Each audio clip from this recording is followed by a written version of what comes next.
वही जो अंदर में भजन में चल करके उन मंडलों की गर्मी और सर्दी को, ताप को, ज्वाला को बर्दाश्त किए रहेंगे, उन्हीं से बर्दाश्त हो पाएगा।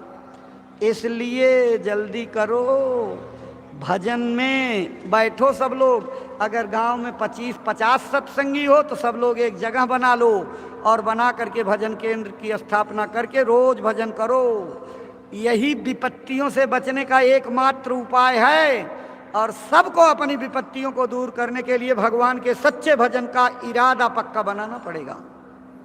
जब तक ये दुनिया भगवान के भजन के लिए तैयार नहीं होगी, ये लगातार मुसीबतों के भंवरजाल में उलझती चली जाएगी। कभी जलजला आएगा, कभी भूकंप आएगा, कभी पहाड़ फट जाएंगे, कभी बादल फट जाएंगे, कभी भूस्खलन हो जाएगा, कभी बाढ़ चपेट में ले आएगी, कभी समुद्री तूफानों का लहर 10-10 किलोमीटर उठ जाएगा, सब बिल्डिंगों को, महानगरों को सत्यानाश कर देगा। ये तो सब इशारे गुरु महाराज पहले कर चुके हैं। जिस भविष्य का इशारा किया वो अब ज़्यादा देर नहीं है।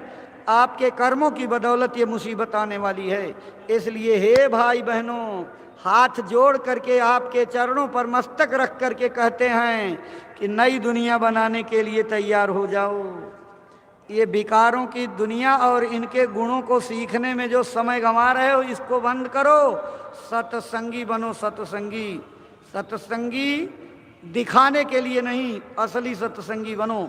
सत्य का साथ करो, सत्य बोलो, अहिंसा परमो धर्म का पालन करो। कोई कड़ुआ वचन मत बोलो कि किसी के चुभ जाए और उसका दिल जो है दुखित हो जाए। दिल का दुखाना भी एक बहुत बड़ी हिंसा होती है।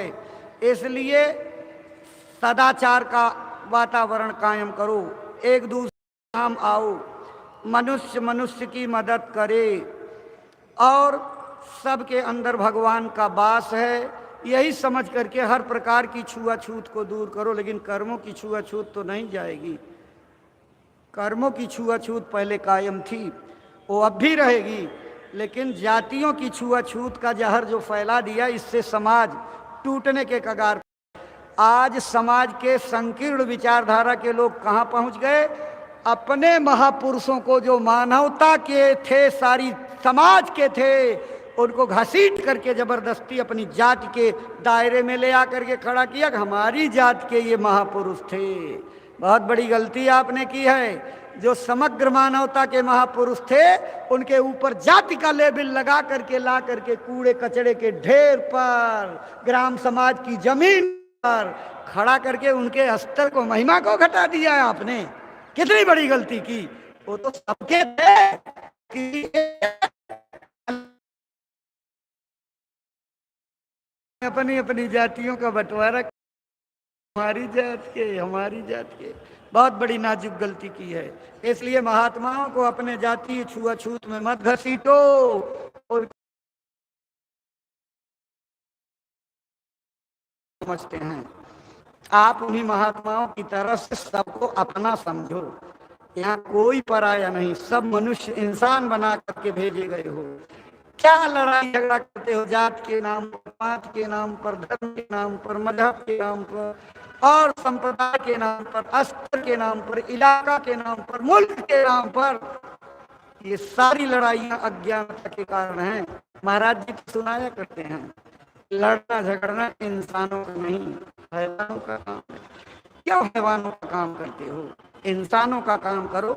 अपने दीन ईमान पर आओ, अपने चरित्र पर आओ, अपनी संस्कृति पर आओ, अपनी वेशभूषा पर आओ, अपनी बोलचाल पर आओ।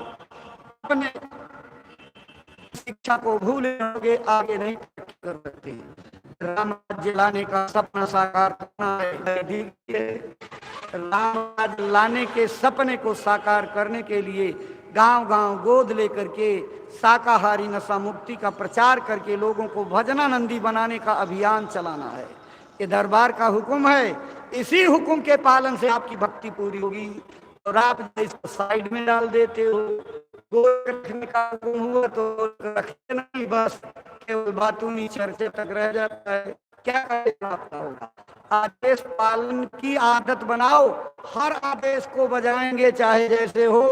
हम कोई आदेश से आगे नहीं करेंगे। और आदेश बजाने की मनसा बन जाएगी तो कभी आदेश को चलो तो लोग चलो तो चलो।